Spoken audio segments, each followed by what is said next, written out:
এক ব্রাহ্মণ অনেক যত্ন ও পরিশ্রমে একখানি সুন্দর বাগান করেছিল। সে নানা জাতের ফল ফুলের গাছ পুঁতেছিল। সেগুলি দিন দিন নধর হয়ে বেড়ে উঠেছে দেখে ব্রাহ্মণের আনন্দের আর সীমা নাই। একদিন ঝাঁপ খোলা পেয়ে একটা গরু বাগানে ঢুকে সেই গাছগুলি মুড়িয়ে খেতে লাগলো। ব্রাহ্মণ সেই সময় বাড়িতে ছিল না। সে ফিরে এসে দেখে যে গরুটা তখনও গাছ খাচ্ছে। রাগে অগ্নিশর্মা হয়ে ব্রাহ্মণ একটা লাঠি দিয়ে গরুটাকে এমনই মারল যে গরুটা মরে গেল। ব্রাহ্মণের তখন প্রাণে ভয়, তাই তো হিন্দু হয়ে গোহত্যা করলাম। গোহত্যার মতো পাপ যে আর নাই।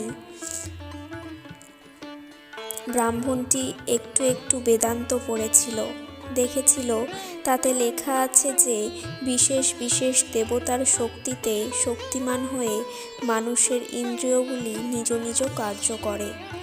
যেমন সূর্যের শক্তিতে চক্ষু দেখে, পবনের শক্তিতে কর্ণ শোনে, ইন্দ্রের শক্তিতে হস্ত কার্য করে ইত্যাদি।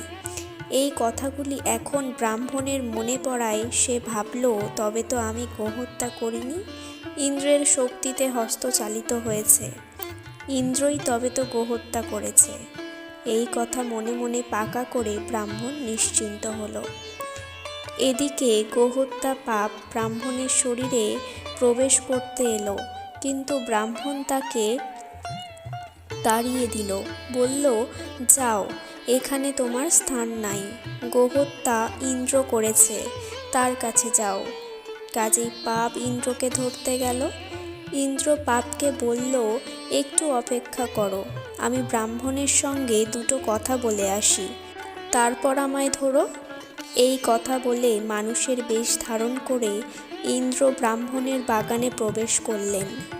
ব্রাহ্মণ তখন বাগানের কাছে দাঁড়িয়ে গাছপালার তদারক করছিল। ইন্দ্র বাগানের শোভা দেখে ব্রাহ্মণের যাতে কানে যায় এমনভাবে প্রশংসা করতে করতে ব্রাহ্মণের কাছে যেতে লাগলেন। বললেন, আহা, কি সুন্দর বাগান, কেমন সুন্দরভাবে গাছপালাগুলি লাগানো হয়েছে। যেখানে যেটি দরকার ঠিক সেখানে সেটি পোঁতা রয়েছে। এই সব বলতে বলতে ব্রাহ্মণের কাছে গিয়ে ইন্দ্র জিজ্ঞাসা করলেন, মশাই, বলতে পারেন বাগানখানি কার?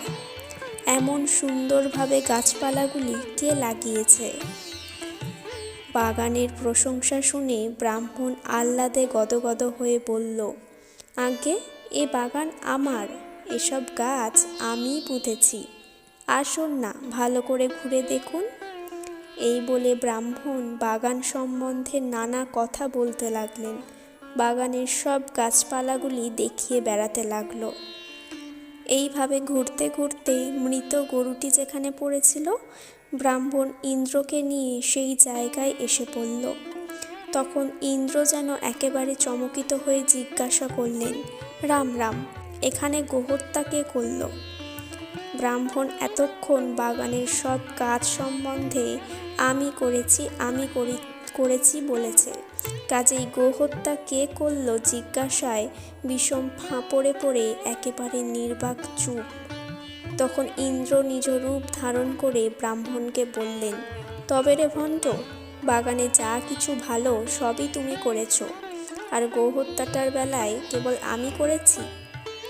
নে, তোর গোহত্যার পাপ তুই নে। এই বলে ইন্দ্র অন্তর্হিত হলেন, আর পাপও এসে ব্রাহ্মণের শরীর অধিকার করল।